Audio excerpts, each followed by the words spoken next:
Yang kedua, ciri-ciri hari kiamat adalah wafatnya Rasul.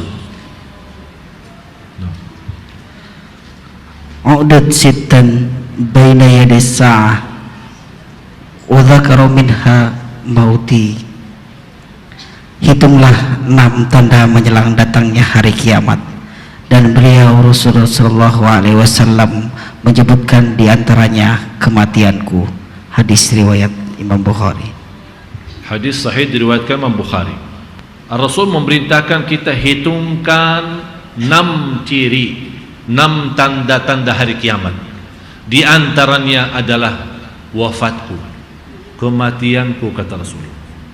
Jadi kata Rasulullah, sebelum meninggal dunia, kalau saya sudah meninggal dunia, hitunglah kematianku adalah sudah ciri hari kiamat sangat dekat.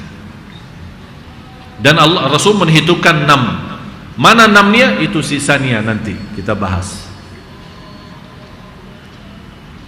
Rasulullah sallallahu alaihi wasallam, saya menceritakan untuk Bapak Ibu, terakhir Rasulullah saat menghadapi sakratul maut. Sebelum Rasulullah sallallahu alaihi wasallam mulai merasa kesakitan, sudah hajjatul wada' dan sudah Allah menurunkan ayat yang terakhir, al-yawma akmaltu lakum dinakum wa atmamtu alaikum ni'mati wa raditu lakumul islama dina. Aku telah sempurnakan di hari ini adalah agamamu, dan aku menjadikan agama Islam itu yang tersempurna, yang telah diridai Allah Subhanahu wa taala sebagai agama. Dari situ Nabi Muhammad sallallahu alaihi wasallam pulang dari Hajjatul Wada', pulang ke Madinah. Itu Hajjatul Wada' di tahun 10 Hijriyah.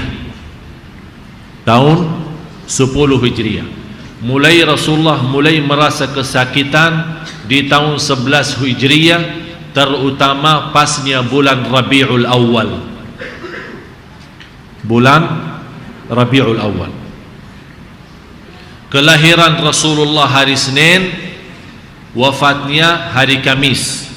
Dan ada sebagian ulama menjelaskan wafatnya sama hari Senin 12 Rabiul Awal. Jadi hari lahirnya dan hari meninggalnya sama. Ada yang bilang beda, tetap 12 tapi beda hari Kamis. Itu bukan persoalan. Yang jelas di bulan Rabiul Al-Awwal. Habis pulang ke Madinah dan melihat jumlah segitu banyak yang masuk Islam, yang datang ke Hajjatul Wada' lebih daripada 100.000 bersama Rasulullah. Ini memberikan tanda bagi Rasulullah sudah berhasil. Dari jamaah yang 8 tahun 8 Hijriyah waktu Amul Fath Makkah, 8 Hijriyah yang datang umrah itu tidak melebihi 10.000. Tapi dalam 2 tahun Allah tunjukkan 100.000 lebih yang datang bersama Rasulullah Hajjatul Wada'. Dan begitu Allah menunjukkan kepada Nabi Muhammad SAW kemuliaan umatnya dan hasil dakwahnya. Bagaimana umatnya di saat itu sudah mulai lahir batin sedia dan ikhlas, korbankan segalanya demi Rasulullah. Allah nurunkan surat An-Nasr menjadi surah yang terakhir yang turunnya dari Al-Quran. Habis surat An-Nasr turun 1 ayat di suratul Baqarah, wattaqu yawman turja'una fihi ila Allah thumma tuwaffa kullu nafsin ma kasabat wa hum la yuzlamun. Yang pernah kita bahas di pertemuan yang pertama soal ciri-ciri hari kiamat. Begitu turunnya idza jaa nasrullah, ini berbicaraan kepada Nabi Muhammad SAW. Idza jaa nasrullahi wal fath, wahai Nabi Muhammad, kalau kedatangan pertolongan Allah dan hari fath, yang dimaksud Fatah Makkah.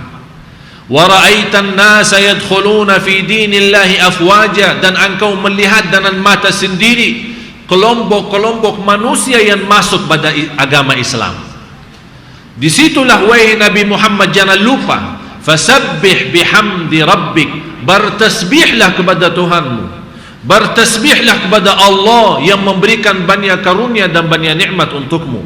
Wa bihamdi wastaghfirhu, beristighfar dan bertaubatan kepada Allah Subhanahu wa taala. Cuba lihat Allah bagaimana mendidikkan nabinya Nabi Muhammad sallallahu alaihi wasallam.